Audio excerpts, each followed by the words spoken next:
মানুষের জীবনে দুটি বড় মাপের সম্বল আছে। প্রথম হলো আশা। আশা যেটা আমাদের সামনে পথ চলার প্রেরণা যোগায়। আশা যা আমাদের শক্তি প্রদান করে, সাহস যোগায়, আমাদের এটা বোঝায় যে এখন অনেক কিছু শুভ হওয়া বাকি আছে, ভয় পেও না। আর দ্বিতীয় হলো বিশ্বাস। জীবনে যখনই আমরা কাউকে বিশ্বাস করি তখন একটা বিশেষ মাপের শক্তি অনুভব করি।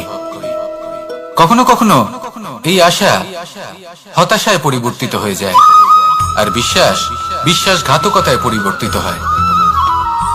তখন কি করা যায়? তখন কি আপনি এটা বলবেন যে আশা করা অনুচিত, বিশ্বাসের অস্তিত্ব নেই? না, এটা কখনোই অনুচিত নয়।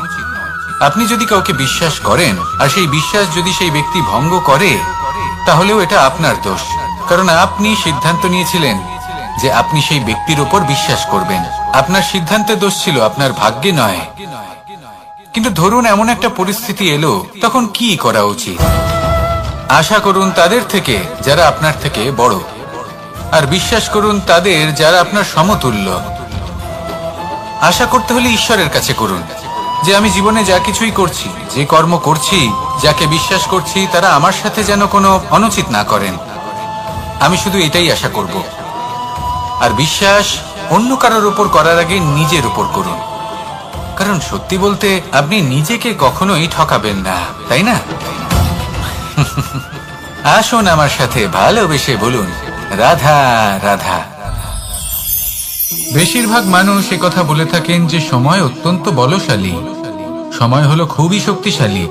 সময়কে চোখে দেখা যায় না, কিন্তু আমাদের সমস্ত কিছু দেখিয়ে দিয়ে যায়। তাই এই সময়কে কিছুটা ভয় পাওয়া প্রয়োজন। চলুন, প্রত্যেকের ভাবনা আলাদা, প্রত্যেকের মানসিকতার পিছনে নিজস্ব অভিজ্ঞতা রয়েছে, তাকে আমি সম্মান করি। আর কোথাও না কোথাও এই কথাটা সত্যি। কিন্তু যে ব্যক্তি নিজের জীবনে বিকাশ ঘটাতে চান, তিনি যতই এই সময়কে ভয় পান না কেন, তাকে এই সময়কে বুঝতে চেষ্টা করতেই হবে। যদি আপনি সাফল্যের পথে অগ্রসর হতে চান, তাহলে এই সময়কে বুঝুন, এর কথা বোঝার চেষ্টা করুন। এটা খুব আবশ্যক। দেখুন, আমরা সবাই জানি সময় আমাদের কাল, একদিন না একদিন সময় আমাদের অবশ্যই গ্রাস করবে। ততদিন এই সময়কে সম্মান করতে শিখুন। এটা কতটা শক্তিশালী সেটা বুঝতে চেষ্টা করুন, আর সময়ের সাথে তালে তাল মিলিয়ে চলতে চেষ্টা করুন। সময় নিজে থেকেই শুভ হয়ে উঠবে। আসুন আমার সাথে ভালোবেসে বলুন, রাধা রাধা। জন্ম এবং মৃত্যু, এই দুই হলো মানুষের জীবনের সবথেকে গুরুত্বপূর্ণ দুই মুহূর্ত। মানুষ যখন জন্ম নেয় তখন তার কাছে এই সংসার জন্মগ্রহণ করে, এবং এই সংসারে যে জ্ঞান আছে, পুণ্য আছে, পাপ আছে, উচিত অনুচিত আছে, সেই সবকিছু সে জানতে পারে। এবার যেই মুহূর্তে তার মৃত্যু হয়, তার কাছে এই সবকিছুরই মৃত্যু হয়ে যায়। এবার মানুষের যখন জন্ম হয়, এই শুভ দিনের প্রসন্নতার কারণে মিষ্টি বিতরণ করা হয়, উপহার বিতরণ করা হয়, সবাই তা গ্রহণ করেন। এবার মানুষ যখন মৃত্যু লাভ করেন, তখনও শ্রাদ্ধের কাজের সময়ও নানান মিষ্টি বিতরণ করা হয়, সবাই সেটাও গ্রহণ করেন। এবার এই মিষ্টি দ্বারা আমরা জীবনে মিষ্টি মুখ করি, কিন্তু আমাদের জীবনের সবথেকে গুরুত্বপূর্ণ এই মুহূর্ত, এই দুই দিনেই আমরা এটা গ্রহণ করতে পারি না। কখন গ্রহণ করতে পারি? যখন উচিত সময় আসে। আর উচিত সময় কখন আসে? জন্মদিন এবং মৃত্যুদিন, এই দুইয়ের মাঝের মুহূর্ত, জীবনকাল। এই জীবনকালেই আপনি মিষ্টি খেতে পারেন, সুস্বাদু ব্যঞ্জন খেতে পারেন, শ্রেষ্ঠ কর্ম করতে পারেন, পুণ্য করতে পারেন, এই সংসারকে প্রেরিত করতে পারেন। তাই এই জীবনকালকে ব্যর্থ হতে দেবেন না। এই সময় অত্যন্ত শ্রেষ্ঠ কর্ম করুন, মহান হয়ে উঠুন, আর আমার সাথে ভালোবেসে বলুন, রাধা রাধা। প্রেম অত্যন্ত পবিত্র অনুভূতি, শুদ্ধ অনুভূতি। কোনো অশুভ মানুষের হৃদয় পরিবর্তন করার ক্ষমতা রাখে, তাদের মনেও করুণা জাগ্রত করার ক্ষমতা রাখে। কিন্তু কিছু মানুষ এমন আছেন, কিছু পরিস্থিতি, কিছু মুহূর্ত এমন আসে যখন প্রেমে শান্ত থাকা যায় না। ভালোবেসে কিছু বোঝানোর জন্য আমি যুদ্ধ থেকে পালিয়েছিলাম, আমাকে যুদ্ধবিমুখ বলা হয়েছিল। কিন্তু তখনও যখন জরাসন্ধ বুঝতে পারল না, তখন ওকে দুটুকরো করে সমাপ্ত করতে হলো। প্রেমপূর্বক মৈত্রীর প্রস্তাব নিয়ে আমি হস্তিনাপুরে গেছিলাম, কিন্তু যখন দুর্যোধনের অশুভ বুদ্ধি এটা বুঝতে পারল না, তখন আমাকে মহাভারত রচনা করতে হলো। ভালোবেসে এই সংসারের জন্য আমি বাঁশি বাজাই, কিন্তু এমন কিছু মানুষ আছেন যারা প্রেমের ভাষা বুঝতে পারেন না। তাদের হাত থেকে এই সংসারে যে ভালোবাসা আছে তাকে রক্ষা করার জন্য আমাকে হাতে সুদর্শন চক্র তুলে নিতে হলো। এই সংসারে ভালোবাসা গুরুত্বপূর্ণ। এই সংসারকে যদি ভালোবাসা দিয়ে ভরিয়ে তুলতে পারেন, এই সংসার একটু বেশি সুন্দর হয়ে উঠবে, চারিদিকে প্রসন্নতা ছেয়ে যাবে। কিন্তু যখন এমন একটা সময় আসে যখন ভালোবাসা সংকটে পড়ে যায় আর তাকে রক্ষা করা অনিবার্য হয়ে পড়ে, তাহলে যদি তার জন্য কঠোর হতে হয় সেটা হন, যদি হাতে অস্ত্র তুলে নিতে হয় তা তুলে নিন। এই ভালোবাসাকে সুরক্ষিত রাখা প্রয়োজনীয়। আসুন আমার সাথে ভালোবেসে বলুন রাধা রাধা। এই বৃহৎ বৃক্ষকে দেখুন, অত্যন্ত শক্তিশালী বৃক্ষ। এটা সবারই প্রিয়, তা সে ছোট হোক বা বড়, বৃদ্ধ হোক বা জোয়ান, সবাই ভালোবাসে এই বৃক্ষকে। আর সত্যি বলতে এই বৃক্ষ সবাইকে সেবা করে, সবাইকে ফল দান করে, সবাইকে ছায়া প্রদান করে। দূর থেকে দেখে মনে হয় এর কোনো পরিচর্যার প্রয়োজনই নেই, কিন্তু একজন কুশল মালী এইভাবে ভাবেন না। তিনি সময় অন্তরে খুব খুঁটিয়ে এই গাছ নিরীক্ষণ করেন, দেখতে থাকেন। যদি কোনো এমন শাখা থাকে যা রোগগ্রস্ত, তাহলে সেটা কেটে আলাদা করে দেন।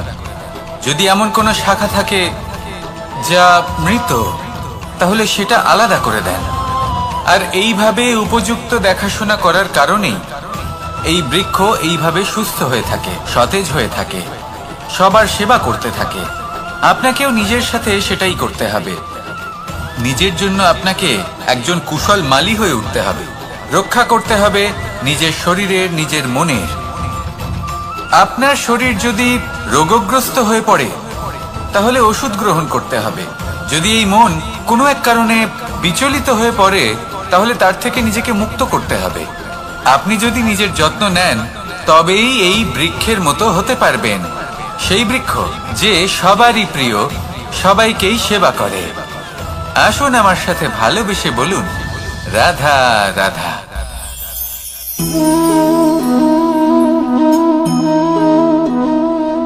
ভোজনের দ্বারাই শরীর পুষ্টি লাভ করে। ছোটবেলা থেকে আজ পর্যন্ত যাই আপনার ভোজন হয়ে থাকুক, যাই আপনার আহার হয়ে থাকুক, সেই অনুসারেই আপনার শরীর গঠিত হয়েছে। এই ভোজন অত্যন্ত গুরুত্বপূর্ণ, সেজন্য এর প্রত্যেক অংশকে বোঝা খুব আবশ্যক। প্রথম অংশ, যে আমরা কি গ্রহণ করছি, এই ভোজন কোন স্থান থেকে আসছে সেটা বুঝুন। দ্বিতীয় অংশ, ভোজন কে বানাচ্ছেন।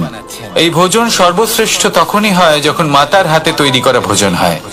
কিন্তু যদি মাতার তৈরি করা ভোজন আপনি প্রাপ্ত নাও করতে পারেন, তাহলে সেই ব্যক্তির ভোজন তৈরি করা উচিত যিনি সাত্ত্বিক। তৃতীয় অংশ, কোন স্থানে আপনি ভোজন গ্রহণ করছেন। যে স্থানে আপনি ভোজন গ্রহণ করছেন তা সাত্ত্বিক হওয়া উচিত, তাহলে অত্যন্ত গুরুত্বপূর্ণ।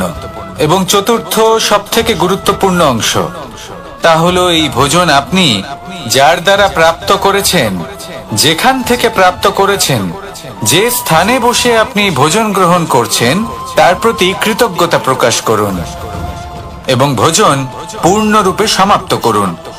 তবেই এই ভোজন আপনাকে সুখী জীবন দান করবে, সুস্থ শরীর দেবে, আর এই মন তা সুপ্রসন্ন হয়ে বলবে রাধা রাধা। এই হলো বটগাছের একটা বীজ।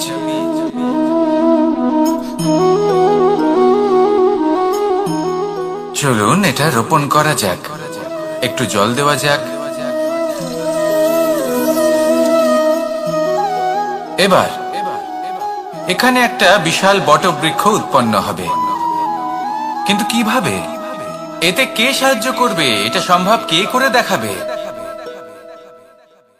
প্রকৃতি। আগে হ্যাঁ, এই সংসারে যা কিছু উৎপন্ন হয়, যা কিছু নষ্ট হয়, তার জন্য প্রকৃতি দায়ী হন। এই প্রকৃতির কারণেই তো রৌদ্র আসে, প্রকৃতির কারণেই বৃষ্টি হয়, জল পাওয়া যায়। তার কারণেই এই বটের বীজ তা এক বিশাল বটবৃক্ষে পরিণত হবে। কিন্তু একজন মানুষকে দেখুন, মানুষ বলবে এই বৃক্ষে আমার অধিকার রয়েছে। কেন? কারণ আমি এই বীজ বপন করেছি। এবার সমস্ত কাজ প্রকৃতি করবে আর সমস্ত শ্রেয় মানুষ নিয়ে যাবে। এটা কি উচিত? কখনোই নয়। এবার এর উত্তর প্রকৃতিতেই লুকোনো আছে। কখনো কোনো পাখিও এই বীজ রোপণ করে, সেখানে বৃক্ষ উৎপন্ন হয়, তাতে ফল আসে, সেই পাখি সেই ফল খায়, কিন্তু সেখানকার বাকি পাখি এবং প্রাণীদের সেই ফল খেতে বারণ করে না। সেই বৃক্ষের উপর নিজের অধিকার প্রমাণ করতে চেষ্টা করে না, সবার মধ্যে ভাগ করে দেয়। আর এটাই আমাদেরও করা উচিত। যা প্রকৃতি থেকে আসছে তা আবার প্রকৃতিতেই ফিরে যেতে দিন। এটা অত্যন্ত প্রয়োজনীয়। পাখিদের মতো হতে চেষ্টা করুন, তবেই আপনার এই মন আকাশে উড়তে থাকবে আর সুপ্রসন্ন হয়ে বলবে, রাধা রাধা। কোকিলের ডাক শুনে আমার মন প্রফুল্ল হয়ে ওঠে। কোকিল হলো আমার অত্যন্ত প্রিয়। এরকমই আরো একটা পাখি আছে, কাক। একদিকে কাক, অন্যদিকে কোকিল। এদের মধ্যে বেশি পার্থক্য নেই, কিন্তু কোকিলের কণ্ঠ শুনে সবার মন প্রফুল্ল হয়ে ওঠে। কোকিল যখন সামনে আসে তখন মন শান্ত হয়ে যায়, যখন কাক সামনে আসে তখন মানুষ দূরে পালিয়ে যায়। এমন কেন হয়? কারণ হলো বাণী। কোকিলের বাণী অত্যন্ত মিষ্টি, অত্যন্ত মধুর। সেখানেই কাকের বাণী অত্যন্ত কর্কশ শোনায়, আর কর্কশ বাণী শোনা কেউ পছন্দ করেন না। আপনি নিজেকে জিজ্ঞেস করুন, কোনো ব্যক্তি আপনার সাথে কথা বললে তার বাণী মধুর হলে আপনার ভালো লাগে, আর যদি কর্কশ হয় তার থেকে দূরে চলে যেতে ইচ্ছে করে। তাই নিজের বাণীও এইভাবেই মধুর রাখুন, মিষ্টি রাখুন। এ আমারও খুব প্রিয়। আর এটা তখন হয় যখন মনে প্রেম থাকে। মনের মধ্যে প্রেম জাগ্রত করুন, বাণী নিজে থেকেই মধুর হয়ে যাবে। আর কৃষ্ণ নিজে থেকে আপনার কাছে আসবে আর আপনার সাথে বলবে, কি রাধা রাধা। এটা হলো ধান গাছ। এর থেকে যে চাল উৎপন্ন হয় তা মানুষ গ্রহণ করে। আর এটা কি? এ হলো জংলি ঘাস। একবার ভেবে দেখুন, যদি এই জংলি ঘাস ধান গাছের আশেপাশে থাকে তাহলে কি হবে? ধান উৎপন্ন হতে পারবে? তা উৎকৃষ্ট হতে পারবে? আমরা কি তা গ্রহণ করতে পারবো? কখনোই নয়। এই জংলি ঘাস ধানকে নষ্ট করে দেবে, কিন্তু নিজে জীবিত থাকবে। এটাই হলো আজকের শিক্ষা। এই সংসারে যদি আপনি নীতির পথে চলতে চান, উচিত কর্ম করতে চান, সংসারকে সেবা করতে চান, তাহলে জংলি ঘাসের মতো ব্যক্তিদের থেকে সবসময় দূরে থাকতে হবে।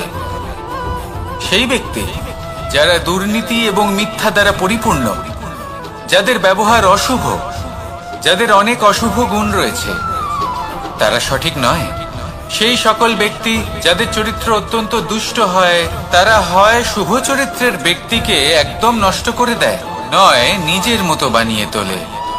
তাই যদি আপনি নীতির পথে চলতে চান, এই সংসারের জন্য শুভ কর্ম করতে চান, তাহলে সেই সঙ্গ লাভ করুন যে সঙ্গ জ্ঞানে পরিপূর্ণ, যাদের মধ্যে অনেক গুণ আছে, যাদের থেকে প্রতিদিন কিছু শিখতে পারবেন। এমন ব্যক্তির সাথে জীবন অতিবাহিত করুন। দুরাচারীদের থেকে দূরে থাকুন।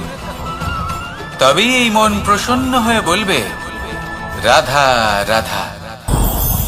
প্রত্যেক প্রাণী ভালোভাবে জীবন যাপন করতে চান, এটা তাদের স্বভাবে আছে এবং ভাবাটা অনুচিত নয়। কিন্তু একটা ভালো জীবনের গুরুত্বপূর্ণ অংশ কোনটা? বসবাসের স্থান। সেই স্থান যেখানে আমরা জীবন অতিবাহিত করি। এবার মানুষ ভাবতে পারেন যে একটা ভালো বাসস্থানের অর্থ কি? সেই স্থান যেখানে সহজে জল পাওয়া যায়, যেখানে শুদ্ধ বায়ু পাওয়া যায়, যেখানে আনাজ উৎপন্ন হয়। এটা জীবনযাপনের জন্য পর্যাপ্ত বটে, কিন্তু ভালো জীবনযাপনের জন্য আরো একটা কথা আপনাকে বুঝতে হবে। সাধু, জ্ঞানী, পণ্ডিত ব্যক্তি এই সকল মহাপুরুষ, এনাদের যে বাসস্থান তা অত্যন্ত বিশেষ হয়। এখানে এক ধরনের বিশেষ ইতিবাচক শক্তি থাকে, এমন একটা স্থান যেখানে দেবতারাও বিচরণ করেন। জীবন আমরা সবাই যাপন করি, কিন্তু জীবনের উদ্দেশ্য শুধুমাত্র জীবন যাপন করা নয়। জীবনের উদ্দেশ্য হলো মুক্তি লাভ করা।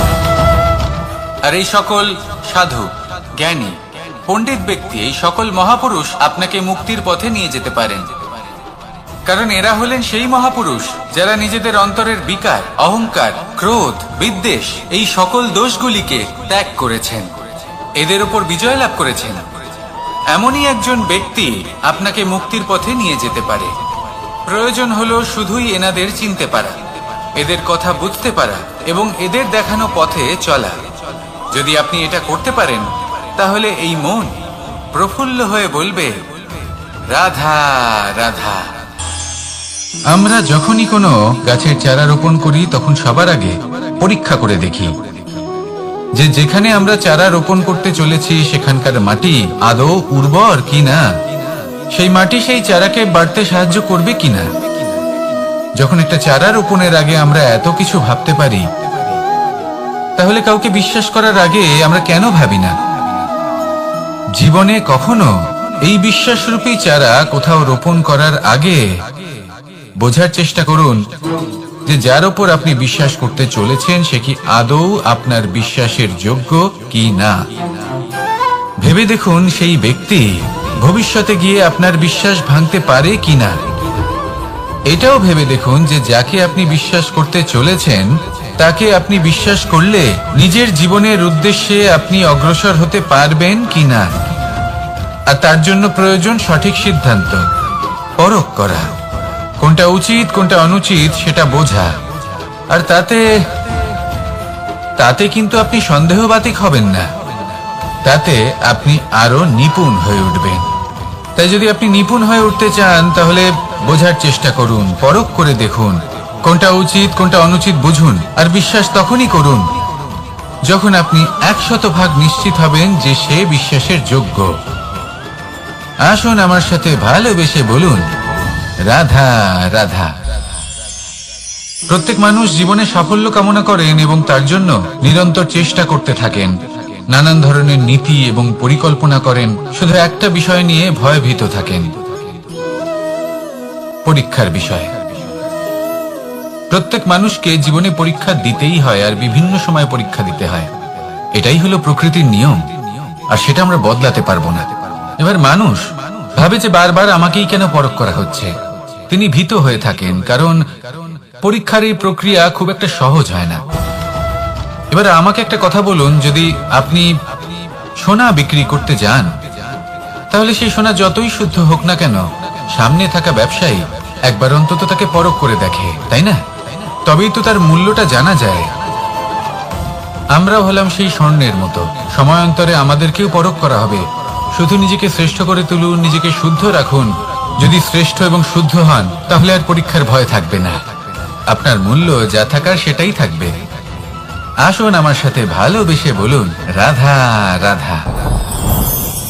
সাগর জলতত্ত্ব দ্বারা সমৃদ্ধ, এ হলো জন্মদাতাও আর জনকও। এই সাগরকে দেখে আমরা অনেক কিছু শিখতে পারি। এই সাগরকে বাইরে থেকে দেখলে মনে হবে ঢেউ কোলাহল সৃষ্টি করছে, কিন্তু যদি আপনি আস্তে আস্তে কিছুটা গভীরে যান, তাহলে দেখবেন ঢেউগুলি শান্ত হয়ে গেছে। সেই একই সাগর তীরের কাছে অন্যরকম, গভীরে অন্যরকম। এবার সাগরের মাঝে এসে দাঁড়ান আর অনুমান করতে চেষ্টা করুন যে এটা কতটা গভীর। তাহলে দেখবেন এই কাজ অসম্ভব। আপনি সত্য কখনোই জানতে পারবেন না যতক্ষণ না সেই সাগরের তলদেশে পৌঁছচ্ছেন। এবার এই সাগরের মতোই হয় মানুষ। মানুষকে আপনি দূর থেকে বুঝতে পারবেন না, আপনাকে কাছে যেতেই হবে। একই দিনে আপনি পূর্ণরূপে কোনো মানুষকে জানতে পারবেন না, তার সাথে সময় কাটাতে হবে। প্রত্যেক মানুষ হলো আলাদা, ঠিক সাগরের মতো, যার নিজের আকার আছে, নিজস্বতা রয়েছে, গভীরতাও আছে। সেটা বোঝার সময় দিন, নয়তো কখনো কোনো মানুষকে বুঝতেই পারবেন না। আসুন আমার সাথে ভালোবেসে বলুন, রাধা রাধা। আমাদের এই জীবন, তাতে এই যে সময় চক্র, তা তিনটি ভাগে বিভক্ত। এক হলো অতীতকাল, ফেলে আসা অতীত, তারপরে আসে বর্তমান, এখনকার এই মুহূর্ত, আর তারপর আসে আগামীকাল অর্থাৎ ভবিষ্যৎ। এবার এখানে সবথেকে গুরুত্বপূর্ণ হলো অতীতকাল, ভবিষ্যৎকাল, ফেলে আসা অতীত এবং আগামী সময়। কেন? কারণ এই দুইয়ের উপর নির্ভর করছে যে আপনি বর্তমানে কি করতে চলেছেন। শুধু প্রয়োজন হলো সঠিক দৃষ্টিভঙ্গি। অতীতকালকে যদি আপনি একটি দৃষ্টিভঙ্গি থেকে দেখেন, তাহলে অতীতকালে আপনি দুঃখও দেখতে পাবেন, যন্ত্রণাও দেখতে পাবেন। অন্য কোনো দৃষ্টিভঙ্গি থেকে দেখলে আপনি অতীতকাল থেকে শিক্ষাও লাভ করবেন। এবার এই শিক্ষা অনুসারেই বর্তমানে কর্ম করা উচিত।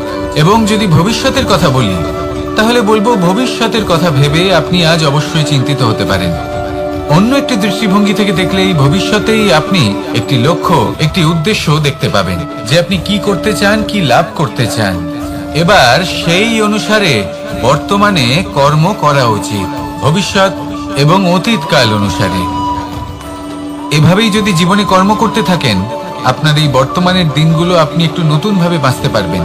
এভাবেই যদি জীবনে এগোতে থাকেন, তাহলে আপনার জীবনে আনন্দের উদ্ভব হতে কেউ বাধা দিতে পারবে না। আসুন আমার সাথে ভালোবেসে বলুন, রাধা রাধা। যদি আপনি নিজের জীবনে প্রকৃত বন্ধু নির্বাচন করতে চান, তাহলে তার আগে দর্পণ আর ছায়া, এই দুইয়ের বিশেষত্বের বিষয়ে জানাটা অত্যন্ত প্রয়োজনীয়। দর্পণ কি করে থাকে? যখনই আপনি দর্পণের দিকে তাকাবেন, ও শুধুমাত্র আপনাকে সত্যের সাথে অবগত করাবে, ও আপনাকে কখনো মিথ্যে বলবে না। সেখানেই যদি ছায়ার কথা বলি, তাহলে দেখুন ছায়া কি করে। সব সময় আপনার সাথে থাকে, কখনো আপনার সঙ্গ ত্যাগ করে না। এবার আপনার জীবনে যদি এমন কোনো বন্ধু আসে যে সব সময় আপনাকে সত্য কথা বলবে, আপনার অপগুণের বিষয়ে যদি আপনাকে বলে কিন্তু তাও সে সত্যিই বলবে, তাহলে তার উদ্দেশ্য কিন্তু আপনাকে দুঃখ দেওয়া নয়। সে আপনার অজ্ঞানতা, আপনার ভ্রম দূর করতে চায়। যদি আপনি কোনো অনুচিত পথে চলতে থাকেন, তাহলে সে আপনাকে বাধা দিতে চায়। আর যদি সেই মিত্রই ছায়া সঙ্গীর মতো হয়, সে কখনোই সুখ দুঃখে আপনার সঙ্গ ত্যাগ করবে না। তার উদ্দেশ্য হলো সবসময় আপনাকে রক্ষা করা। তাই এরকম দর্পণ বা ছায়ার মতো কোনো বন্ধু যদি আপনার জীবনে আসে, তাহলে তাকে কোথাও যেতে দেবেন না। সে আপনার জীবনকে সুখময় করে তুলবে। আর যদি আপনার জীবনে উপস্থিত বন্ধু এমন না হয়, তাহলে তাকে নিজের থেকে দূরে করে দেওয়াই বাঞ্ছনীয়। তাহলে দর্পণ আর ছায়ার মতো প্রকৃত এবং ভালো বন্ধুকে নিজের জীবনে স্থান দিন, আর আমার সাথে ভালোবেসে বলুন, রাধা রাধা। জল হলো জীবনের আধার। যদি জল না থাকে, এই সংসারের জীবনের কোনো অস্তিত্ব নেই। এই জল হলো শুদ্ধ, পবিত্র।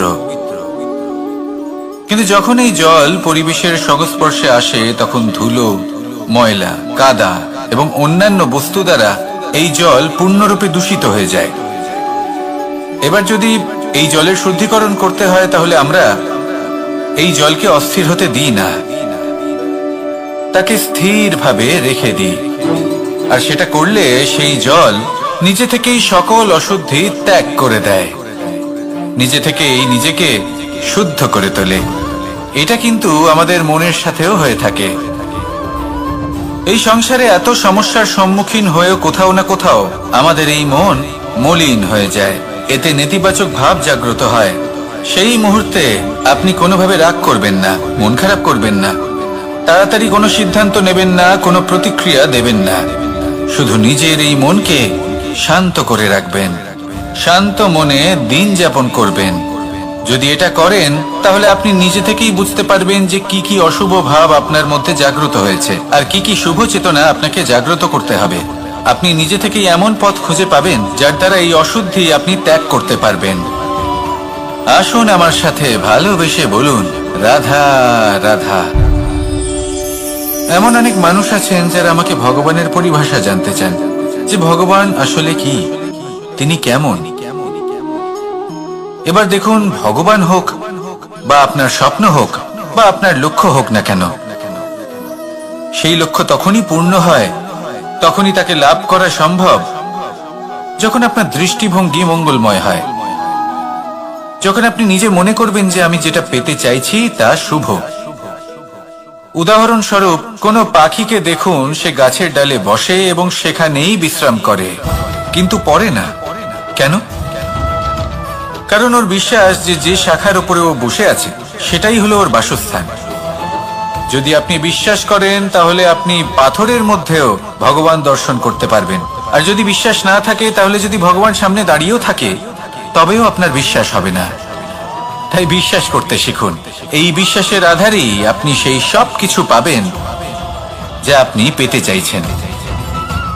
আসুন আমার সাথে ভালোবেসে বলুন, রাধা রাধা। কেউ আমাকে মাখন চোর বলেন, কেউ বা আমাকে মুরলী মনোহর বলেন, কেউ আমাকে যুদ্ধ বিমুখ বলেন, কেউ বা আমাকে সুদর্শনধারী বলেন, কিন্তু আমি আসলে কে? আসুন, আজ আমি আপনাকে আমার আসল পরিচয় জানাবো। বাড়িতে সুস্বাদু মাখন থাকা সত্ত্বেও গোপীদের কাছে সুমধুর ভালোবাসাপূর্ণ বকুনি খাওয়া যে ভালোবাসে সেই হলো কৃষ্ণ। আঙুলে সুদর্শন চক্র থাকা সত্ত্বেও যে রথের লাগাম ধরে থাকবে সেই সিদ্ধান্ত নিয়েছে সেই হলো কৃষ্ণ। দ্বারকার মতো অনন্য রাজমহল থাকা সত্ত্বেও সুদামার মতো সখা যার অত্যন্ত প্রিয় সেই হলো কৃষ্ণ। যদি আপনার মনে প্রেম থাকে, আপনি প্রেম বিতরণ করেন, সবাইকে ভালোবাসেন এবং ভালোবাসা রক্ষার খাতিরে শস্ত্র হাতে নিতেও আপনি সক্ষম থাকেন, তাহলে আপনি হলেন কৃষ্ণ। আসুন আমার সাথে ভালোবেসে বলুন, রাধা রাধা। আমাদের জীবনে 7 ধরনের সুখ আছে, আর সেগুলো লাভ করার জন্য আমরা অত্যন্ত প্রচেষ্টা করি। কিন্তু কোনো প্রচেষ্টা করার পূর্বে তা কিভাবে করব সেটা বোঝা খুব প্রয়োজন, আর সেখানেই আমরা ভুল করে থাকি। যে কাজটা আমাদের পরে করা উচিত সেটাই আমরা আগে করে বসি। আপনাকে স্পষ্ট করে বোঝাই, প্রত্যেক সুখের সাথে 2টি ক্রিয়া জড়িত থাকে। এবার যখন আমরা ধনের কথা বলি তখনও 2টি ক্রিয়া জুড়ে থাকে। প্রথম ক্রিয়া হলো ধন অর্জন করা, দ্বিতীয় ক্রিয়া হলো ধনের ব্যবহার করা। আর জীবনে ধনের ব্যবহার করার পূর্বে ধন কিভাবে অর্জন করতে হয় তা শেখা অত্যন্ত প্রয়োজনীয়। আমরা মন্দিরে যাই, ভগবানের আরাধনা করি, তার জন্য পুজো করি, ওনাকে প্রসন্ন করতে চাই, কিন্তু তার আগে ভগবানের ওপর আস্থা রাখা প্রয়োজনীয়। যদি আপনার অটল বিশ্বাস থাকে তবেই আপনি প্রকৃত ভক্ত হয়ে উঠতে পারবেন। এবার যদি আপনি বক্তা হয়ে থাকেন, শ্রেষ্ঠ বক্তা হতে চান, এই সংসারের সামনে নিজের বক্তব্য রাখতে চান, তাহলে কথা বলার পূর্বে কথা শুনতে শিখুন, তবেই আপনি একজন শ্রেষ্ঠ বক্তা হয়ে উঠতে পারবেন। জীবনে সম্পর্ক স্থাপন করার আগে সম্পর্ক বজায় রাখতে শিখুন, তবেই আপনি একজন প্রকৃত সাথী হয়ে উঠবেন। জীবনে পরাজয় মানার পূর্বে বিজয়ী হওয়ার চেষ্টা কিভাবে করতে হয় সেটা শিখুন, তবেই আপনি একজন নিপুণ ব্যক্তি হয়ে উঠবেন। অন্তিম এবং সবথেকে গুরুত্বপূর্ণ কথা, জীবনে ভালোবাসা লাভ করার পূর্বে ভালোবাসা প্রদান করতে শিখুন, তবেই আপনি একজন প্রকৃত প্রেমী হয়ে উঠবেন। আসুন আমার সাথে ভালোবেসে বলুন, রাধা রাধা। কখনো কোনো প্রজাপতিকে উড়তে দেখেছেন? কি সুন্দর উড়ে বেড়ায় সে, এক ফুল থেকে অন্য ফুলে, এক পাতা থেকে অন্য পাতার উপর। কিন্তু সে কিভাবে উড়তে শেখে কখনো ভেবেছেন? জন্ম থেকেই কিন্তু প্রজাপতির ডানা থাকে না, ও কিন্তু ছোট্ট একটা ডিমের আকারে জন্ম লাভ করে। তারপর সেই ডিমটি ভেঙে একটি কীট বাইরে আসে। আস্তে আস্তে সে বড় হয়, ওর শক্তি বৃদ্ধি পায়। তারপর সে সেই কীট দশা ত্যাগ করে নিজের ডানাগুলি মেলে। এই প্রক্রিয়া তার কাছে সরল নয়, অত্যন্ত যন্ত্রণাদায়ক প্রক্রিয়া, কিন্তু সে সেই যন্ত্রণা মেনে নেয়। আর তারপর আস্তে আস্তে সে উড়তে শেখে। শুধুমাত্র আকাশে উড়ে বেড়ায় তা নয়, আমাদের মনের মাঝে উড়ে বেড়ায়। এবার এই ডিম থেকে প্রজাপতি হয়ে ওঠার যে যাত্রা, এটা যতটা কঠিন ততটাই কঠিন হয় এই সংসারে শ্রেষ্ঠ কর্ম করা, ততটাই কঠিন হয় এই সংসারে মহান হয়ে ওঠা। সেই জন্য প্রয়োজনীয় প্রচেষ্টা এবং সময়। নিরন্তর প্রচেষ্টা করতে থাকুন, পর্যাপ্ত সময় নিন এবং আপনি নিজেকে এই আকাশে উড়ন্ত অবস্থায় পাবেন। আসুন আমার সাথে ভালোবেসে বলুন, রাধা রাধা। পায়েস হলো আমার বিশেষ প্রিয়। এর মধুর স্বাদ মনকে প্রফুল্ল করে তোলে। ছোটবেলায় মা আমার জন্য পায়েস বানাতেন এবং আমাকে বলতেন যে গরম থাকতে থাকতে খেয়ে নে কানাই, ঠান্ডা হয়ে গেলে ভালো লাগবে না। কিন্তু আমিও দুষ্টু ছিলাম, ঠান্ডা হওয়া পর্যন্ত অপেক্ষা করতাম। আর ঠান্ডা হয়ে যাওয়ার পরে মার কাছে যেতাম আর ওনাকে বলতাম যে মা, পায়েস তো ঠান্ডা হয়ে গেছে, এটা গরম করে দিন। তখন মা হাসতেন আর বলতেন যে পায়েস না হয় আমি আবার গরম করে দেব কানাই, কিন্তু এর মধুর স্বাদ, সেই মিষ্টত্ব, সেই সুবাস, সেটা আবার ফিরে আসবে না। কথাটা সত্যি। আর এই সত্যটাই আমাদেরও জীবনের সত্য। আমাদের জীবনের মধুর সম্পর্কগুলি, এতে যখন কটুভাব প্রবেশ করে তখন সেই মিষ্টত্ব ফিরিয়ে আনা প্রায় অসম্ভব ব্যাপার হয়ে যায়। আপনি চেষ্টা করে সেই সম্পর্ক ঠিক করতেই পারবেন, তার জন্য অগাধ পরিশ্রম করতে হবে, কিন্তু আবার সেই মিষ্টত্ব কখনো ফিরে আসবে না। সেই জন্য আপনার জীবনের যে মধুর সম্পর্ক আছে, যতটা সম্ভব চেষ্টা করুন তাতে মিষ্টত্ব বজায় রাখতে। কটুভাব আসতে দেবেন না। আসুন আর আমার সাথে মধুর স্বরে বলুন, রাধা রাধা। শব্দ, শব্দ আসলে কি? শুধুই কয়েকটি অক্ষরের সমষ্টি, নাকি আমাদের বাণী? এই শব্দ এমন এক শক্তি যা কাউকেই নিজের বশবর্তী করে ফেলতে পারে। শব্দ এমন এক অস্ত্র যা কাউকে ক্ষত বিক্ষত করে দিতে পারে। এই শব্দ হলো একটি নাদ স্বরূপ যা কোনো ঘুমন্ত ব্যক্তিকেও জাগিয়ে তুলতে পারে এবং নিজের লক্ষ্যের দিকে অগ্রসর করতে পারে। শব্দে এত শক্তি আছে যে কারোর মনে এতটা আঘাত দিতে পারে যে সে হয়তো জীবনে আর কখনো এগোতেই পারল না। তাহলে এই শব্দের প্রয়োগ খুব ভেবে চিন্তে করবেন। এবং এই শব্দের মতোই হলো নীরবতা। অনেক সময় এই নীরবতা আমাদের সহায়ক হয়ে ওঠে। অনেক সময় এটা আমাদের অনুশোচনাকে অনেক বেশি বাড়িয়ে তুলতে পারে। ভীষ্ম পিতামহ, অঙ্গরাজ কর্ণ, যখন দ্রৌপদীর বস্ত্রহরণ হচ্ছিল তখন এনারা নীরব ছিলেন। দুর্যোধনের বিরোধিতা করেননি, ওকে বাধা দেননি। আর তারপর কি হলো সেটা আপনারা সকলে জানেন। দেখতে গেলে নীরবতা চুপ করে থাকা, কিন্তু যদি কোনো দুষ্টের সামনে চুপ করে থাকেন, যদি তার বিরোধিতা না করতে পারেন, তাহলে এই নীরবতাই অনেক বড় পাপের আকার ধারণ করে। মনে রাখবেন আর আমার সাথে ভালোবেসে বলবেন, রাধা রাধা। আভূষণ, কার না ভালো লাগে এই আভূষণ? আমরা পরিশ্রম করি, ধন অর্জন করি আর আভূষণ কিনে থাকি, কখনো নিজের জন্য, কখনো বা তাদের জন্য যাকে আমরা ভালোবাসি, বা তাদের জন্য যাকে আমরা সম্মান করি। হয়তো সেই জন্যই সীতা চূড়ামণি ধারণ করেছিলেন এবং আমি সামন্তক মণি। কিন্তু এটাই কি সেই প্রকৃত আভূষণ যা আপনার মূল্য বৃদ্ধি করে? না। শ্রীরামের আভূষণ হলো ওনার নম্র ভদ্র ব্যবহার। মাতা সীতার আভূষণ হলো ওনার সততা, ওনার নিষ্ঠা, ওনার ত্যাগ। অর্জুনের আভূষণ ছিল ওনার একাগ্রতা। রাধার আভূষণ ওনার প্রেম। এই আভূষণ কোথাও নেই, আপনার মনে আছে। যদি আপনার মনে মিষ্টতা থাকে, তা শান্ত হয়, তাতে সততা থাকে, নিষ্ঠা থাকে এবং প্রেম থাকে, তাহলে আপনার অন্য আর কোনো আভূষণের কোনো প্রয়োজন নেই। আপনি যতই ভিড়ের মাঝে থাকুন, আপনার ঔজ্জ্বল্য চোখে পড়বে। আসুন আর আমার সাথে ভালোবেসে বলুন, রাধা রাধা। এই সংসারের সবথেকে বড় সত্যি হলো জন্ম এবং মৃত্যু, কিন্তু আরো বড় একটা সত্য আছে, মিত্র এবং শত্রু, যা আমাদের সকলের জীবনে থাকে। মিত্র সে যে আমাদের সঙ্গ দেয় এবং সংসারের সবথেকে উঁচু শিখরে আমাদের নিয়ে যায়, এবং শত্রু সে যে যে কোনো মুহূর্তে যে কোনো শিখর থেকে আমাদের নিচে ফেলে দিতে পারে। এবার বিচিত্র ব্যাপার হলো এটাই যে আমরা নিজেরাই এদের সাথে নিয়ে চলি, নিজেরাই এদের পালন করি। তা কি করে?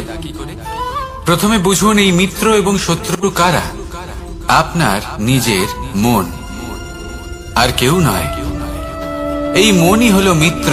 যখন তাতে ভারসাম্য বজায় থাকে, তা নিয়ন্ত্রিত থাকে, তা পবিত্র হয়। কিন্তু যদি এই মন অনিয়ন্ত্রিত হয়ে পড়ে, যদি আপনাকে সে নিয়ন্ত্রণ করতে শুরু করে, তখন সেই আপনার সবথেকে বড় শত্রু হয়।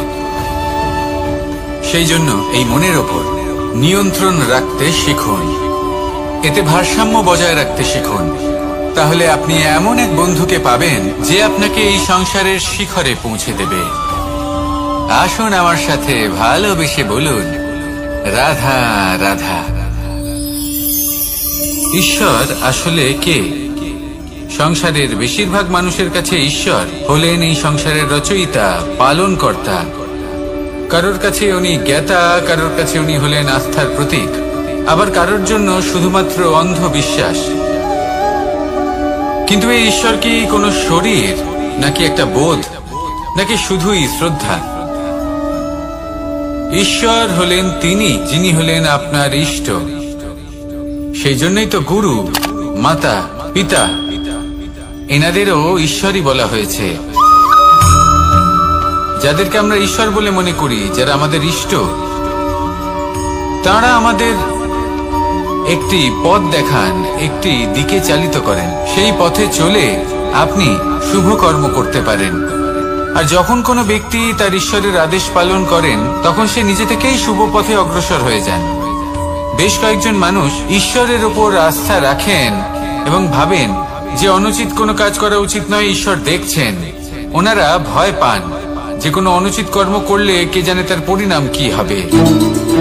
এমন অনেক ব্যক্তি রয়েছেন যারা ঈশ্বরকে বিশ্বাস করেন এবং জানেন যে ঈশ্বর তাদেরকে দেখছেন। তাই যে যে শুভ কর্ম ওনারা করেছেন, তার ফল তারা অবশ্যই পাবেন। এবার আপনি ভয় পেয়ে ঈশ্বরকে বিশ্বাস করবেন, নাকি বিশ্বাসের দ্বারা ঈশ্বরকে বিশ্বাস করবেন, সেই সিদ্ধান্ত আপনারই। কিন্তু হ্যাঁ, যদি আপনার মনে ঈশ্বরের জন্য কোনো স্থান থাকে, যদি আপনার কোনো ইষ্ট থাকেন, যদি আপনি কাউকে ঈশ্বর মনে করেন, যার প্রত্যেক আদেশ আপনি পালন করে থাকেন, তাহলে বলি, ঈশ্বর কখনো আপনাকে অনুচিত পথে চালিত করবেন না। আসুন আমার সাথে ভালোবেসে বলুন, রাধা রাধা। এই সংসারে ভিন্ন ভিন্ন ধরনের গাছ আছে, অসংখ্য ধরনের প্রজাতি আছে। কিছু গাছ পাতা দিয়ে থাকে, কিছু ফুল, কিছু ফল। কেউ ছায়া প্রদান করে, কেউ শীতলতা প্রদান করে, কেউ নিজেকে খুব কষ্ট দিয়ে এই সংসারের বিকাশে সহায়ক হয়ে ওঠে। কিন্তু এই সবার মধ্যে একটা বিষয় কিন্তু সমান। এরা প্রত্যেকেই পাতা ছাড়া, ফুল ছাড়া, ফল ছাড়া জীবিত থাকতেই পারে, কিন্তু কোনো বৃক্ষই শিকড় ছাড়া বেঁচে থাকতেই পারে না। এটাই হলো রাধার। ঠিক সেইভাবেই আমাদের জীবনে শক্তি হোক, ধন হোক বা সাফল্য হোক, আমাদের বা আমাদের পরিবারের প্রসন্নতাই হোক, এই সব কিছুর আধার হলো, সবকিছুর মূল হলো পরিশ্রম। তাই জীবনে চিরকাল পরিশ্রম করতে থাকুন। যদি আপনি জীবনে মহান হবার পথে অগ্রসর হতে চান, তাহলে পরিশ্রম করুন। এই পরিশ্রম দ্বারাই নিজের পরিবারকে প্রসন্ন করুন, নিজের বন্ধুদের প্রসন্ন করুন, এই সমাজকে গর্বিত করুন। আসুন আমার সাথে ভালোবেসে বলুন, রাধা রাধা। এই সংসারের সব থেকে বড় রোগ কোনটা? কেউ বলবে মানসিক রোগ, কেউ বলবে সেই রোগ যা সর্পদংশনের ফলে হয়ে থাকে। এই সংসারে ভিন্ন ভিন্ন ধরনের রোগ আছে এবং তার সাথে ভিন্ন ভিন্ন ধরনের যন্ত্রণাও রয়েছে। এমন একটা রোগ আছে যা চোখে দেখা যায় না, যা আপনার শরীরে কোনো দাগ রেখে যায় না, কিন্তু আপনার আত্মাকে পর্যন্ত ক্ষত বিক্ষত করে, অসুস্থ করে তোলে, বিনাশ করে দেয় আপনাকে এবং তার সাথে আপনার আত্মাকেও। এই অসুখের নাম হলো লালসা। লালসা, যে কর্ম সাধন করেছেন তার থেকে বেশি ফল লাভ করার আশা। লালসা, যা আজ আছে তার থেকে অনেক বেশি লাভ করার ইচ্ছে। এই ইচ্ছে এই সংসারে সবার থেকে এগিয়ে থাকার আপনাকে প্রেরণা যোগাবে কিন্তু তার জন্য আপনাকে অপরাধযোগ্য কাজ করতে উৎসাহিত করবে। আপনার বন্ধু, আপনার আত্মীয়, আপনার পরিবার, এই সবার থেকে আপনি কখন দূরে চলে যাবেন আপনি বুঝতেই পারবেন না। উচিত অনুচিত কোনটা, ধর্ম অধর্ম কোনটা, সব ভুলে যাবেন আপনি। সেই জন্য মনে রাখবেন, নিজের জীবনে যদি আপনি লালসার থেকে নিজেকে দূরে রাখতে পারেন, তাহলে এর অর্থ হলো যে আপনি এই সংসারের সব থেকে বড় অসুখের ওপর বিজয় লাভ করেছেন। আসুন আমার সাথে ভালোবেসে বলুন, রাধা রাধা। এই সাগর কত বিশাল আকার, কখনো শান্ত কখনো উত্তাল, কিন্তু এই সাগরকে এত মহান কে করে তুলল? জল। এবার এই জলের যাত্রা দেখুন, সেটা কতটা কঠিন।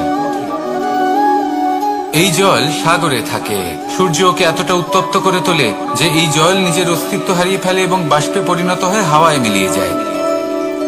তারপরে আকাশে যায় আর নিজের অস্তিত্ব আবার হারিয়ে ফেলে, মেঘে পরিণত হয়।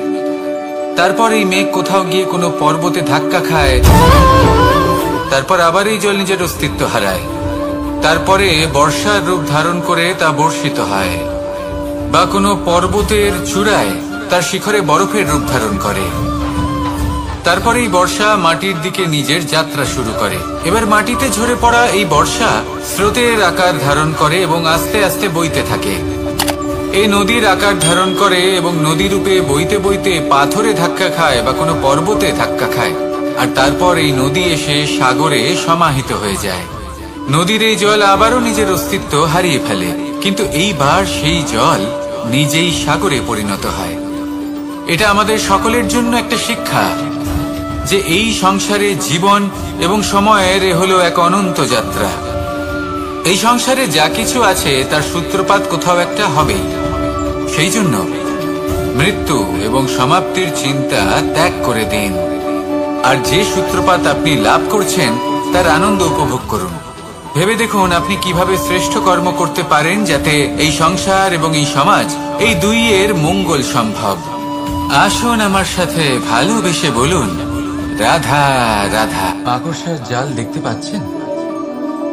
মাকড়সারা ভীষণ পরিশ্রম করে এটা তৈরি করে, নিজের শরীরের রস দিয়ে এই জাল বোনে। আপনি কি এটার উদ্দেশ্য জানেন? আসলে মাকড়সা এই জালে ছোট কীটপতঙ্গ ধরে তাদেরকে খাদ্যরূপে গ্রহণ করে। কিন্তু আপনি কি এই কথা জানেন যে একদিন মাকড়সা নিজেই নিজের জালে জড়িয়ে মৃত্যুবরণ করে থাকে? বলুন, কি করেন আপনি এই জাল দেখতে পেলে? দেখতে পেলেই মুছে ফেলেন এর অস্তিত্ব, তাই না? তেমনি অন্যদিকে পাখির বাসা, পাখিরাও ভীষণ পরিশ্রম করে এটা তৈরি করে।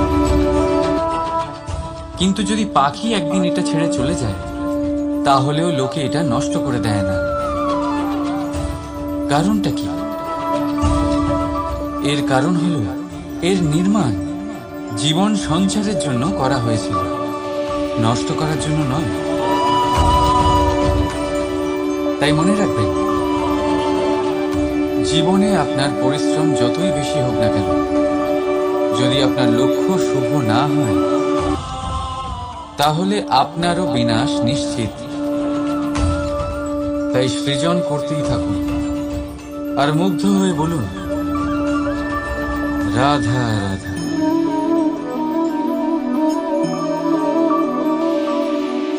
আপনার কি মনে হয় আমি কি করছি? আপনি বলবেন আমি প্রদীপ জ্বালাচ্ছি। সঠিক, কিন্তু প্রশ্ন হচ্ছে যে আমি কি আপনাকে বলেছি যে একে প্রদীপ বলা হয়? না। এই প্রদীপ কি নিজেই নিজের পরিচয় আপনাকে দিয়েছে? না। তাহলে আপনি কি করে জানলেন যে একে প্রদীপ বলা হয়? উত্তর হচ্ছে, করবে যে লোকে আপনাকে প্রদীপ ভেবে ভালোবাসবে নাকি সাপ ভেবে ভীত হয়ে থাকবে। রাধা রাধা। সময় কত বিচিত্র হয়। সময় আমাদের পক্ষে থাকলে আমরা নিজেদের রাজা মনে করে নিই, আর সেই সময় যদি বিপক্ষে চলে যায় তাহলে নিঃস্ব হতে সময় লাগে না। তাই মানুষের একটা অভ্যেস আছে, খারাপ সময়ের জন্য কিছু সঞ্চয় করা। আত্মীয়, বন্ধু খারাপ সময়ে পাশ থেকে সরে যায়। যশ, মান প্রতিকূল সময় চিরস্থায়ী হয় না। তাই মানুষ মনে করে অর্থ সঞ্চয় করাই শ্রেয়। অর্থের কোনো হৃদয় নেই যা সময়ের সাথে পরিবর্তিত হবে। সংসার বলে সর্বদা অর্থ সঞ্চয় করতে থাকুন। খারাপ সময়ে অবশ্যই কাজে লাগবে, কিন্তু আমি বলবো শুভ কর্ম করতে থাকুন, আনন্দে থাকুন, নিজের ওপর আর ঈশ্বরের ওপরে বিশ্বাস রাখুন। খারাপ সময় কখনো আসবেই না। রাধা রাধা। প্রকৃতি মানুষকে এক বিশেষ শক্তি দিয়েছে, অন্য জীবের থেকে বেশি শক্তি দিয়েছে, স্মরণ শক্তি। এই শক্তি মানুষকে অন্য জীবের থেকে ভিন্ন করে, ইতিহাস রচনা করার প্রেরণা দেয়, জ্ঞানকে বংশানুক্রমে এগিয়েও নিয়ে যায়। আর যারা ভুলে যান, অধিকাংশ সময় তারা উপহাস আর দয়ার পাত্র হয়ে যান। কিন্তু এটাই কি প্রকৃত রূপে সত্য? না। এই স্মরণ শক্তি মানুষের বিকাশের সব থেকে বড় বাধা হয়ে দাঁড়ায়। তার মনকে দূষিত করে দেয়। খারাপ অভিজ্ঞতা, কারোর করা বিশ্বাসঘাতকতা, কারোর কটাক্ষ বেশিরভাগ মানুষই ভুলতে পারেন না। রাধা রাধা। মানুষ নিজের পরিবারের জন্য কত কিছুই না করে, দিন রাত পরিশ্রম করতে থাকে যাতে তার পরিবারের প্রয়োজন পূরণের জন্য অর্থ রোজগার করতে পারে। কিন্তু শুধু অর্থ রোজগার করাটাই কি যথেষ্ট? আপনি বলবেন হ্যাঁ, নিশ্চয়ই। অর্থ দিয়ে সব কিছু পাওয়া যায়, বিদ্যা পাওয়া যায়, বাড়ি পাওয়া যায়, ওষুধ পাওয়া যায়, আর কত কিছুই না পাওয়া যায়। এই সব একটা পর্যায় পর্যন্ত সঠিক, কিন্তু একটু মন দিয়ে ভেবে দেখুন, যখন কোনো শিশু অসুস্থ হয়ে পড়ে তখন সে ওই তিক্ত ওষুধ কেন খেয়ে নেয়? এই জন্য কারণ ওর পিতা সেই ওষুধ অর্থ দিয়ে কিনেছে? না, বরং এই জন্য কারণ তার পিতা যে তার সামনে দাঁড়িয়ে, তার উপরে তার বিশ্বাস আছে। বিশ্বাস আছে যে উনি তার কিচ্ছু হতে দেবেন না। এই বিশ্বাস, এই সংস্কার, এই শিক্ষা কখনো অর্থ দিয়ে পাওয়া যায় না। এটা পাওয়া যায় সেই সময় থেকে যা মাতা পিতা তাদের সন্তানের সাথে কাটিয়েছে। তাই জীবনে অর্থ অবশ্যই উপার্জন করুন, কিন্তু নিজের পরিবারকেও সময় দিন, আনন্দ পাবে। রাধা রাধা। বিরোধিতা এমন এক শব্দ যা শুনে আমরা সবাই ভয় পেতে থাকি। যদি কেউ আমাদের বিরোধিতা করে তা আমাদের সহ্য হয় না। আমরাও কারোর বিরোধিতা করে কোনো শত্রুতা করতে চাই না। এই ধরনের ভাবনা আমাদের মনে আসতেই থাকে। কিন্তু বিরোধিতা, এই শব্দ আপনার শান্তির জন্য, আপনার সুখের জন্য কতটা গুরুত্বপূর্ণ তা আপনারা জানেন না। তাই যদি কাল এসে কেউ আপনার বিরোধিতা করে, তখন সবার আগে নিজেকে যাচাই করুন। আপনি কি ভুল করেছেন? আপনার দোষ কি? নিজের মধ্যে কি ত্রুটি আছে সেটা বোঝার চেষ্টা করুন, নিজেকে সংশোধন করার চেষ্টা করুন, তারপর দেখুন বিরোধিতার এই আগুন আপনাকে স্বর্ণ থেকে কুন্দন বানিয়ে তুলবে। বলা হয় এই সংসারে খারাপ বেড়েই চলেছে, কিন্তু তার কারণ এ নয় যে খারাপ মানুষ বেড়ে চলেছে। তার কারণ হলো যে ভালো মানুষ, যাদের ভালো চিন্তা, ভালো বিচারধারা আছে, তারা খারাপের বিরোধিতা করতে পারে না। যদি আপনার সম্মুখে কোনো খারাপ কর্ম হয়, তাহলে তার বিরোধিতা করতে সংকোচ করবেন না, কারণ বিরোধিতার এই আগুন মন্দকে পিছুপা হতে অবশ্যই বাধ্য করে। রাধা রাধা। জীবনে আপনি এরকম মানুষও দেখবেন যারা এটা বলে, ভাবে, নিজেকেও বলে যে উনি সেই এমন ব্যক্তি যার মতো আমি হতে চাই। ঠিক আছে, কারোর থেকে প্রেরণা নেওয়াটা কোনো ভুল নয়, কিন্তু কখনো কখনো এই প্রেরণা গুরুত্বহীন হয়ে যায় আর আমরা শুরু করে দিই সেই ব্যক্তিকে নকল করতে। এখানেই থেমে যায় আমাদের উন্নতি। এবারে দেখুন, সংসারে শত কোটি রঙের ফুল আছে, কিন্তু তারা কখনো একে অপরকে নকল করে না। সময়কে ব্যবহার করুন নিজের অস্তিত্ব নির্মাণ করার জন্য, কারণ কারোর ছায়া হওয়ার থেকে ভালো আপনি কারোর জন্য প্রেরণা হয়ে উঠুন। রাধা রাধা। আমরা সকলে পাথুরে রাস্তা এড়িয়ে চলি, কারণ এই পথের পাথর আমাদের যাত্রা আরো কঠিন করে তোলে, আমাদের পা আহত করে দেয়। কিন্তু একটা গুরুত্বপূর্ণ কথা আমরা ভুলেই যাই, এই কঠিন পথই না শুধু আমাদেরকে নিজেদের দুর্বলতার সাথে পরিচয় করায়, বরং আমাদের শক্ত হওয়ার প্রেরণাও দিতে থাকে। সময়ের সাথে ঠিক এমনটাই হতে থাকে। সবাই ভালো সময়ের অপেক্ষা করতে থাকেন, ভালো সময়ের জন্য পরিশ্রম করেন, তার জন্যই চিন্তা করেন, কিন্তু ভুলে যান যে ভালো সময় বহুবার আমাদের বিবেক নষ্ট করে দেয়। সেখানেই খারাপ সময় আমাদের বুদ্ধিকে সঠিক পথে চালিত করে। রাধা রাধা। ঘোড়াকে যতই প্রশিক্ষণ প্রদান করুন, তার মুখে লাগাম তো পরাতেই হবে।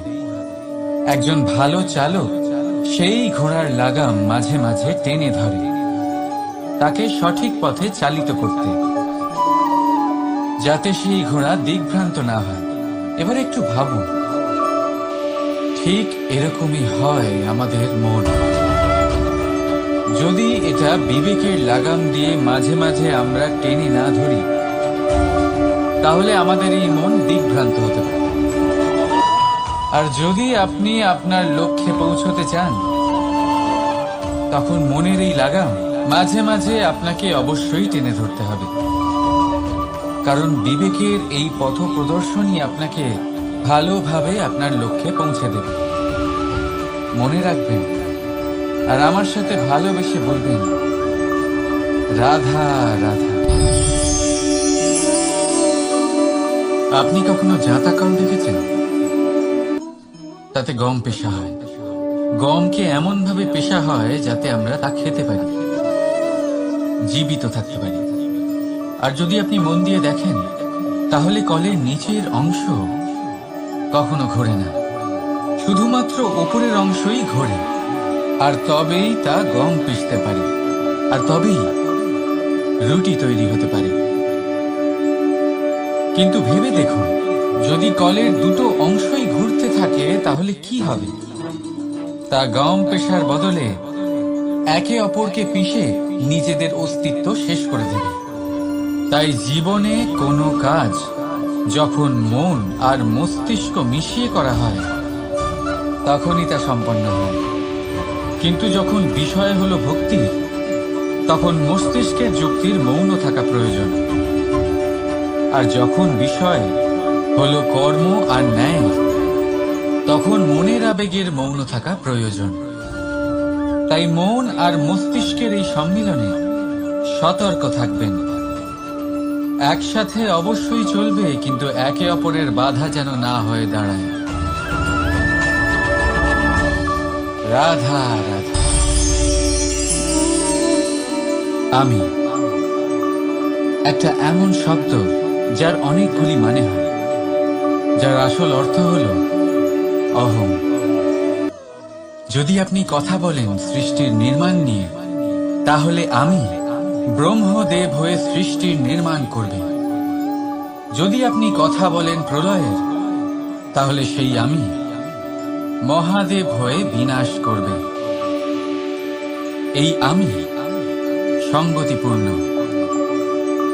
কিন্তু শুধু ততক্ষণ যতক্ষণ আপনি এটা সবার সাথে ভাগ করছেন। কিন্তু আমরা বহুবার এর মানে বুঝতে পারি না। এই অহংকে সীমিত করে দিই একটা ব্যক্তি অবধি, শুধু নিজে। আর তখনই জেগে ওঠে অহংকার, যাতে প্রাধান্য পায় শুধুমাত্র আমি, আমরা নয়। আর একজন ব্যক্তি একা না উৎপাদন করতে পারে আর না করতে পারে সৃজন। এবারে দেখুন, বৃষ্টির এক ফোঁটা, তারও অস্তিত্ব আছে, কিন্তু তা ধরিত্রীতে পড়লেই সমাপ্ত হয়ে যায়। কিন্তু যখন ফোঁটাগুলি একসাথে পড়ে, তখন শুরু হয় বর্ষা, আর তখনই তৈরি হয় ধারা। রাধা রাধা। বলুন, কি দেখতে পাচ্ছেন আপনি? আমার হাতের এই সাদা বস্ত্র, নাকি এতে লেগে থাকা এই কালো দাগ? এবারে সত্যি কথা বলতে কি, আপনার নজর সবার আগে এই কালো দাগের উপরে গেছে। ঠিক আছে, এমনই তো হয়। ভীষণ কম মানুষ থাকেন যারা ভাবেন কোনো ব্যক্তি ভীষণ পরিশ্রম করে এই বস্ত্র ধুয়েছেন, এটা শুকিয়েছে। বেশিরভাগ মানুষের নজর যায় এই দাগের উপরে, ভাবেন যে এটা কি করে লাগলো। কিছুটা এরকমই হয় আমাদের ব্যক্তিত্বের সাথে। আমাদের শুভ কর্মের উপরে আমাদের একটা খারাপ কর্ম ভারী মনে হয়। এবারে ভাবুন, যদি আমি চন্দ্রের কথা বলি, তাহলে তার শীতল আলো দেখার পূর্বে তার কলঙ্ক লক্ষ্য করে সেই চাঁদে লেগে থাকা কালো দাগ দেখে নেন।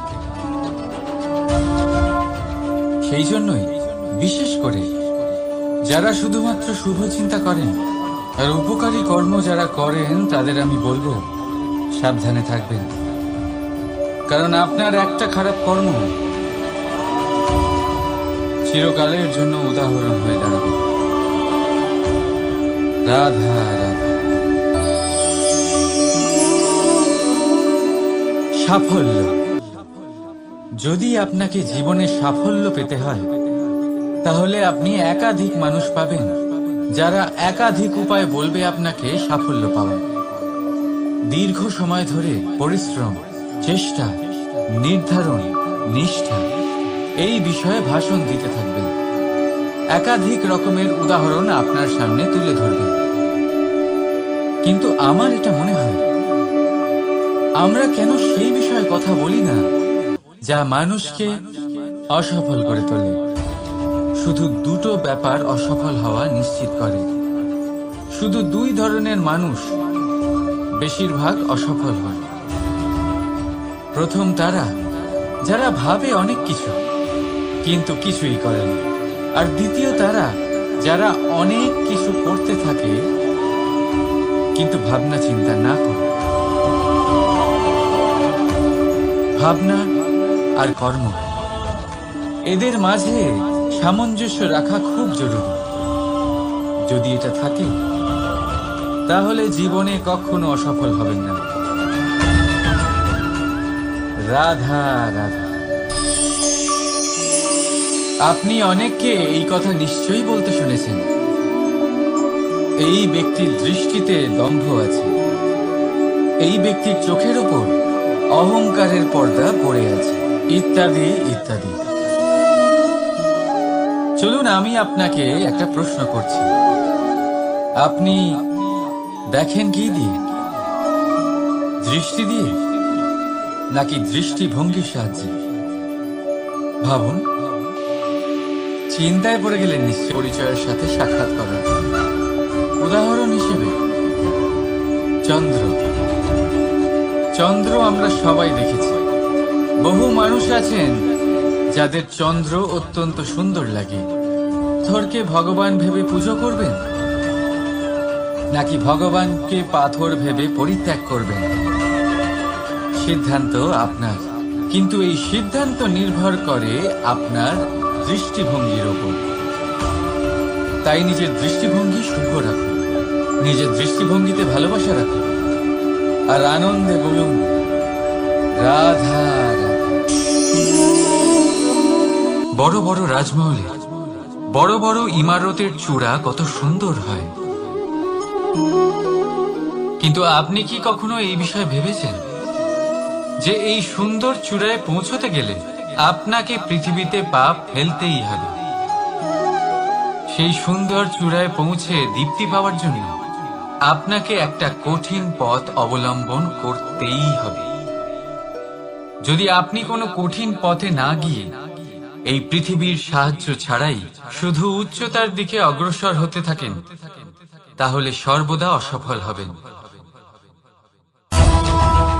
সেই জন্য নিজের স্বপ্ন পূরণের এই যাত্রাতে নিজের পথ কখনোই হারাবেন না, নিজের পথ থেকে সরবেন না। যদি এমন করেন তাহলে তো আপনার স্বপ্ন পূরণ হবেই না, তার সাথে আপনি নিজের পথও হারাবেন। রাধা রাধা। কৌতুক অর্থাৎ হাসি, এটা জীবনে কতটা গুরুত্বপূর্ণ। আমরা সর্বদাই হাসতে চাই, আমরা সর্বদা অন্যের মুখে এই হাসি দেখতে চাই। কিন্তু এই কৌতুক অনেক প্রকারের হয়, আর এই কৌতুকের ভিত্তি কি সেটাও খুব গুরুত্বপূর্ণ। কৌতুক কেবল তখনই পাবেন যখন তা শুদ্ধ মন থেকে আসবে। কৌতুক তখনই পাবেন যখন তা শান্ত আর অপমানিত ব্যক্তির মন তিক্ত হয়ে থাকে। তাই মনে রাখবেন যে এই কৌতুক যেন কৌতুকই থাকে, তা উপহাস বা কটাক্ষ না হয়ে যায়। রাধা রাধা। মানুষ এই শব্দের সূচনা হয় মন থেকে, আর সেই জন্যই হয়তো আমাদের এই মন এতটা গুরুত্বপূর্ণ। এবারে দেখুন না, আমাদের মনই সবকিছু চালনা করে। মনই সেই যে কল্পনা করে, মনই সেই যা কল্পনাকে বাস্তবে পরিণত করার জন্য পরিশ্রম করতে আমাদের প্রেরণা যোগায়। মনই সেই যা লোভের জালে জড়িয়ে পড়ে। মনই সেই যা অভিমানের পর্দা দিয়ে ঢেকে যায়। আর এই মনই সেই যা আপনাকে বিনাশের দিকে টেনে নিয়ে যেতে পারে। কিন্তু যদি তা পরোপকার করার ইন্ধন পায়, তাহলে এমন কোনো মহান কাজ নেই যা আপনি করতে পারবেন না। কিন্তু এই মন কি? এটা বোঝানো যায় দুটো শব্দের মাধ্যমে, দুটো সহজ শব্দ। প্রথম,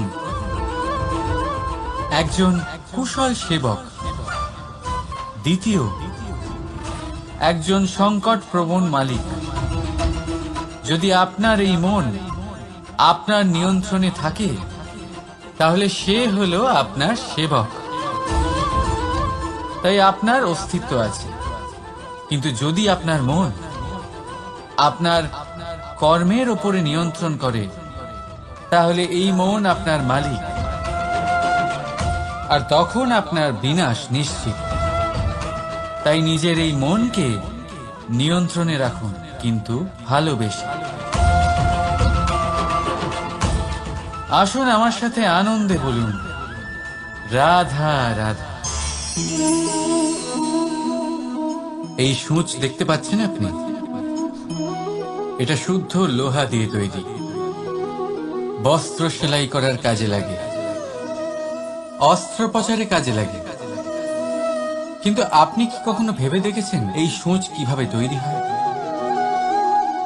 লোহার এক বড় অংশকে পিটিয়ে পিটিয়ে টেনে টেনে তাকে পাতলা বানানো হয়। এরপরেই আমরা পেয়ে থাকি সূঁচ।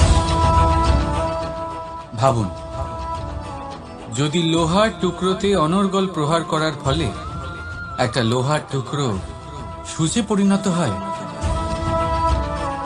তাহলে আমাদের জীবনে অনর্গল চেষ্টা করার ফলে জীবনের সমস্ত অংশকে আমরা কত প্রভাবশালী কাজে পরিণত করতে পারি। শুধু প্রয়োজন দৃঢ় নিশ্চয়তা। তাহলে আসুন আমার সাথে ভালোবেসে বলুন, রাধা রাধা। বিশ্বাস, জীবনে বিশ্বাস কতটা গুরুত্বপূর্ণ। একজন স্ত্রী তার স্বামীর হাত ধরে যে কোনো জায়গায় যেতে পারেন, এর কারণ হলো বিশ্বাস। তার নিজের স্বামীর ওপরে বিশ্বাস আছে। যখন একজন মা তার ছোট বাচ্চাকে কোলে তুলে হাওয়ায় ওঠায়, তখন সেই বাচ্চা ভয়ভীত হয়ে যায় না। তার কারণ হলো বিশ্বাস। তার বিশ্বাস আছে যে তার মা তার কিচ্ছু হতে দেবে না। এক বৈদ্যের দেওয়া ঔষধ সন্তান কিছু না বুঝে শুনেই খেয়ে ফেলে। সেই বৈদ্যের জ্ঞানের বিষয়ে তার কোনো ধারণাই থাকে না। শুধু নিজের পিতার উপরে বিশ্বাস আছে যে তার পিতা তাকে খারাপ কিছুই দেবে না। যখন এই সংসারের প্রতিটা বন্ধন বিশ্বাসের উপরে দাঁড়িয়ে আছে, তাহলে কেন এই বিশ্বাসকে আমরা জীবনে আনতে পারি না? আপনি নিজেই দেখুন, এই বিশ্বাস নিজের জীবনে এনে দেখুন, সবকিছু আরো সুন্দর হয়ে যাবে। তাই ভালোবেসে বলুন, রাধা রাধা।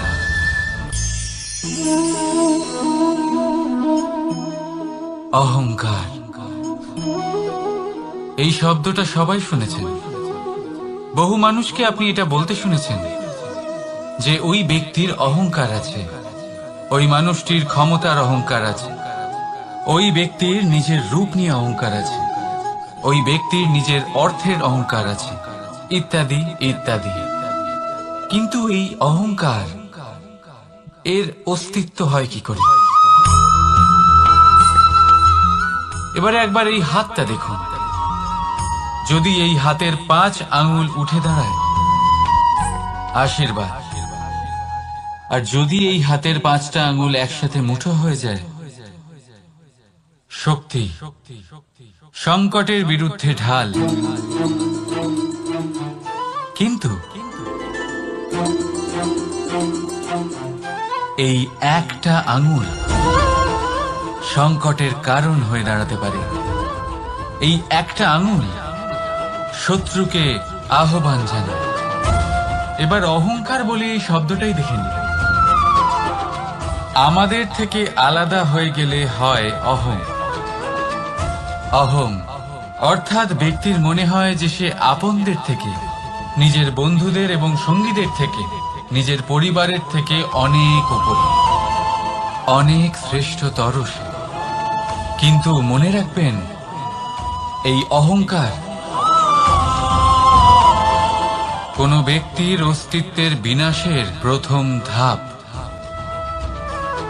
তাই ঝেড়ে ফেলে দিন এই অহংকারকে, আর বিশ্বাস করুন আমাদের ওপর, কারণ তখনই আপনি শান্তি পাবেন। আর সেই শান্তির সাথেই বলে উঠবেন, রাধা রাধা।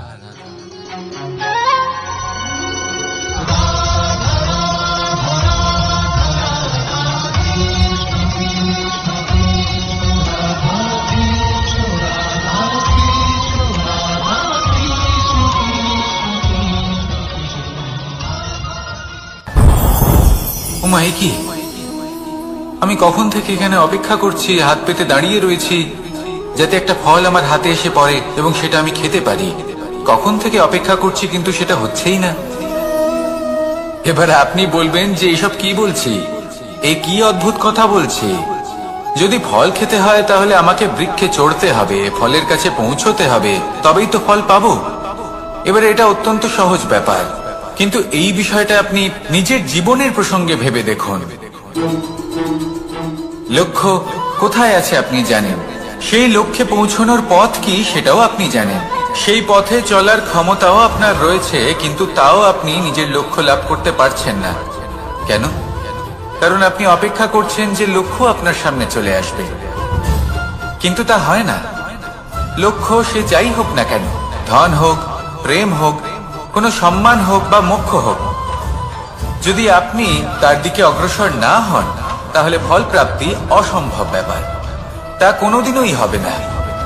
সেই জন্য আপনার চোখের সামনে আপনি যদি নিজের লক্ষ্যকে দেখতে পান তাহলে উঠুন এবং সেই দিকে অগ্রসর হতে শুরু করুন। নিজের অন্তরের সকল অশুভ গুণ দূর করুন, অলসতা ত্যাগ করুন, অজ্ঞানতা ত্যাগ করে দিন এবং চলতে থাকুন। অবশ্যই মনোবাঞ্ছিত ফল লাভ করতে পারবেন। মনে রাখবেন, চলতে থাকলে তবেই লক্ষ্য প্রাপ্তি হবে। অপেক্ষার দ্বারা শুধুমাত্র মৃত্যু লাভ হবে। আসুন আমার সাথে ভালোবেসে বলুন, রাধা রাধা। পাখি কখন জন্ম নেয়, কখন উড়তে শেখে, কখন বাসা বানাতে শেখে, কখন নিজের মৃত্যু লাভ করে, এসব আমাদের মধ্যে কেউ জানি না। কিন্তু পাখি একটা কথা খুব ভালো করে জানে, যে এই সংসারে ও যা কিছুই করুক না কেন, এই সংসারের ওকে নিয়ে কিচ্ছু যায় আসে না। এবার আমরা কি করি? কোনো কাজ করার আগে আমরা এটা ভাবি যে এই সংসার যদি আমাকে দেখে ফেলে তাহলে কে জানে এই সংসার কি ভাববে, আমার প্রতিচ্ছবি কেমন তৈরি হবে কে জানে, কে জানে কি হবে আদি ইত্যাদি। এই সব ভাবনায় আমরা মগ্ন হয়ে যাই।